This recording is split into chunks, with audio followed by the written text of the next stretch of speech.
Halo,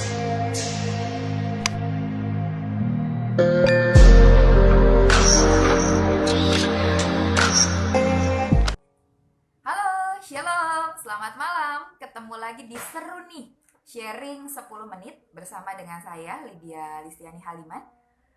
Pada nanti mulai jam 7 kita akan sharingkan tentang hidup dipenuhi oleh roh.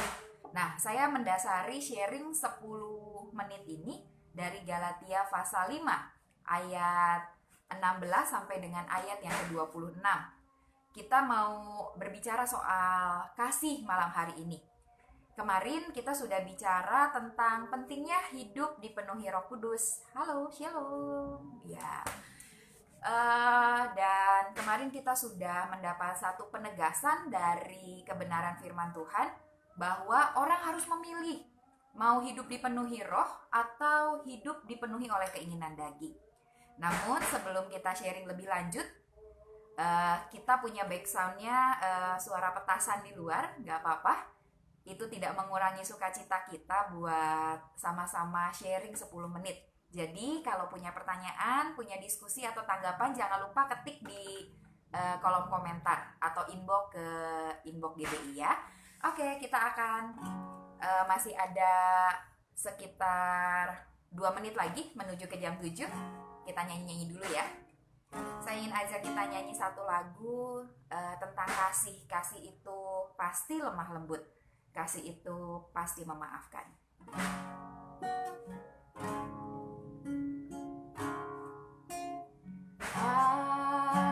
Kasih pasti lemah lembut. Kasih pasti memaafkan. Kasih pasti murah hati. Kasih-Mu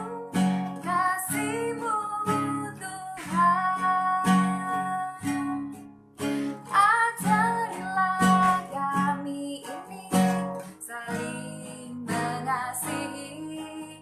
Ajarilah kami ini saling mengampuni. Ajarilah kami ini kasih-Mu ya Tuhan.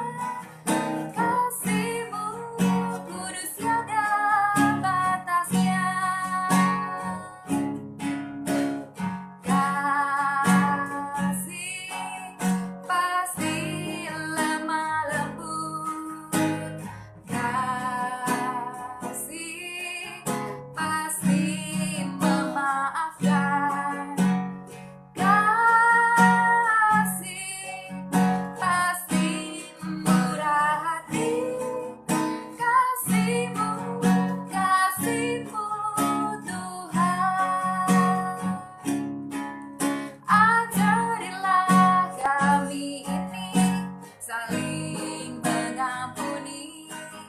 Ajarilah kami ini saling mengampuni. Ajarilah kami ini kasih-Mu ya Tuhan. Kasih-Mu kudus tiada batasnya. Kasih-Mu kudus tiada batasnya. Kasih-Mu kudus tiada batasnya. Mari kita sama-sama berdoa. Tuhan, ajari kami kasih-Nya Tuhan. Biarlah pimpinan daripada Roh Kudus-Mu yang membuat kami hidup seturut kehendak Tuhan. Kami jadi orang-orang yang memiliki buah roh. Kami hidup di dalam tuntunan Roh Kudus-Mu, dan kami jadi orang Kristen yang bisa menangkap isi hatinya Tuhan, menangkap agendanya Tuhan. Terima kasih Tuhan, berkati malam hari ini yang menyaksikan tayangan ini. Berkati juga yang belum dapat menyaksikan, tetapi kami percaya berkat dan sukacita ada di tengah-tengah kami. Kami berdoa di dalam nama Tuhan Yesus. Haleluya. Amin. Saya lambain tangan dulu sama Bu Neti, sama Ko Ade. Halo, shalom. Ya. Oke, puji Tuhan. Pada malam hari ini kita akan membahas tentang kasih. Nah, seperti yang saudara semua sudah ketahui bahwa eh, buah roh, jadi bukan buah-buah roh ya, bukan bentuknya plural, bukan ada 9, tetapi cuma satu, buah roh. Buah roh ini seperti efek domino. Jadi ketika kita melakukan salah satu, itu kita akan lakukan yang lain dan kita akan mendapatkan semuanya. Jadi seperti dikatakan bahwa buah roh itu ialah kasih, sukacita, damai sejahtera, dan seterusnya. Jadi ketika kita melakukan yang pertama, yaitu kasih, maka saudara akan mendapatkan sukacita, damai sejahtera, kesabaran, kemurahan, dan seterusnya. Luar biasa bahwa hal ini Tuhan berikan untuk orang-orang yang hidup dipimpin oleh roh. Nah, kalau kita bicara soal kasih, kasih itu adalah starting point. Kasih itu adalah starting point, adalah langkah pertama atau startnya dalam perjalanan keimanan orang percaya. Saudara dan saya dikatakan bahwa dasar kita menjadi orang percaya karena kita adalah orang-orang yang percaya kepada penebusan Kristus.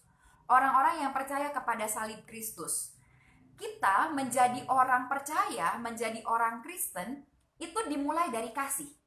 Karena ada kasih, maka ada penebusan. Karena ada kasih, maka Allah rela menjelma menjadi manusia. Dia rela menebus kehidupan saudara dan saya, bahkan mati di atas kayu salib, didasari dengan kasih. Itulah dasarnya. Karena kasihnya, maka saudara dan saya diangkat menjadi anaknya. Kristus menyatakan kasihnya lewat karya salib. Jadi kalau kita berbicara tentang kasih, maka saudaraku yang terkasih, ini adalah langkah pertama. Kasih adalah apa yang sudah Kristus berikan kepada kita. Kasih itu harus bersumber kepada Kristus.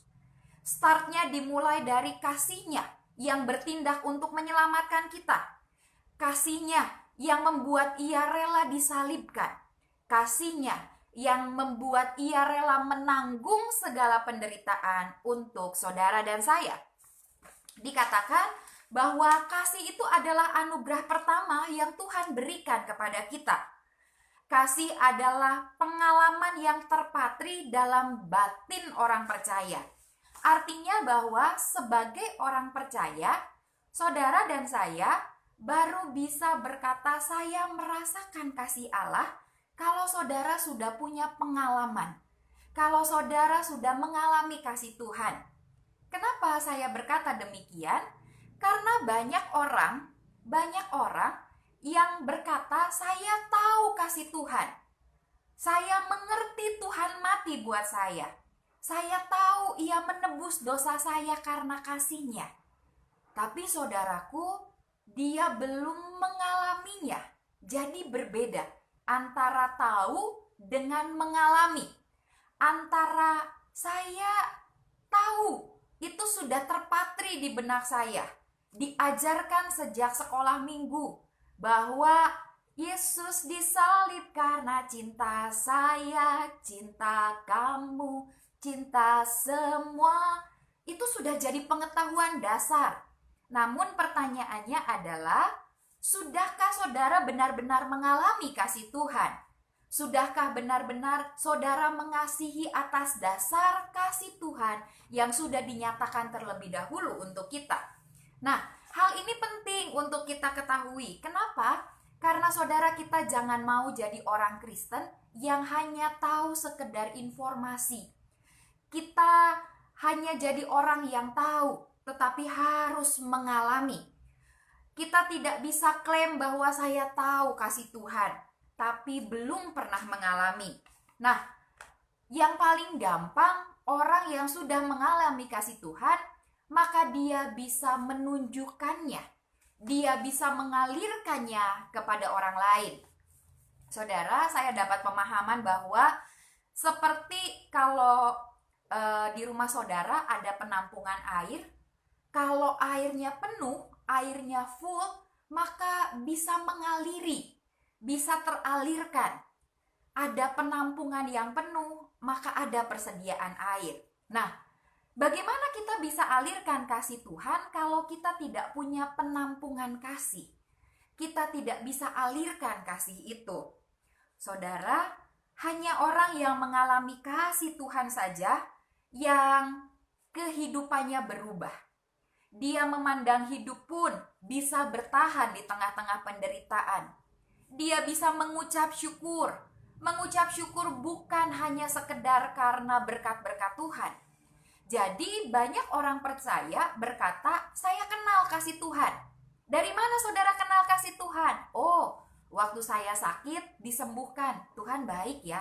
Betul.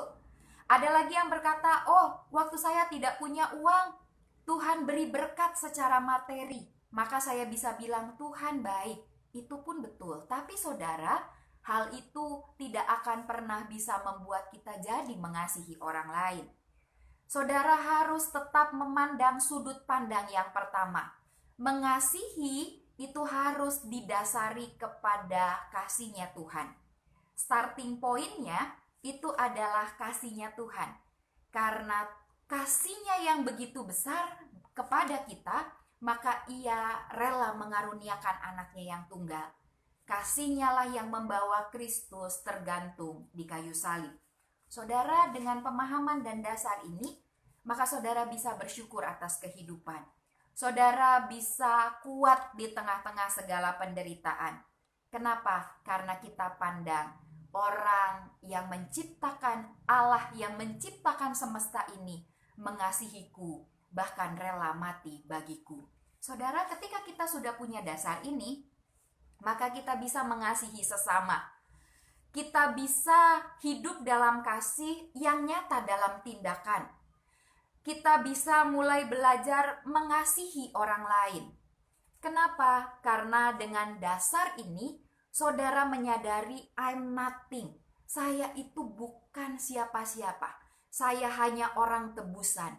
Karena kasih Tuhan yang besar, saya boleh ada sampai hari ini.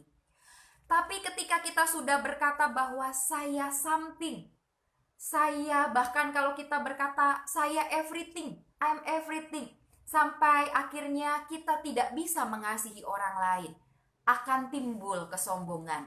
Tetapi saudara, ketika kita mengingat bahwa Kristus yang sudah terlebih dahulu mengasihi kita, maka kita bisa mengasihi orang lain. Saya ingin ajak saudara untuk melihat dalam Wahyu 2 ayat 1-7. Ini adalah satu teguran yang Tuhan berikan kepada jemaat di Efesus. Saudara, di sana dikatakan bahwa jemaat Efesus itu adalah jemaat yang mantap pelayanannya. Tetapi ternyata mereka sudah mulai kehilangan kasih yang mula-mula. Saudara, hal ini harus menjadi pemahaman bagi kita. Hati-hati, kita harus terus hidup di dalam kasih-Nya Allah, supaya kita jangan kehilangan kasih yang mula-mula.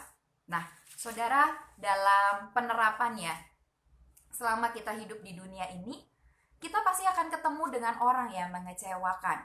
Kita akan ketemu dengan kondisi yang tidak enak.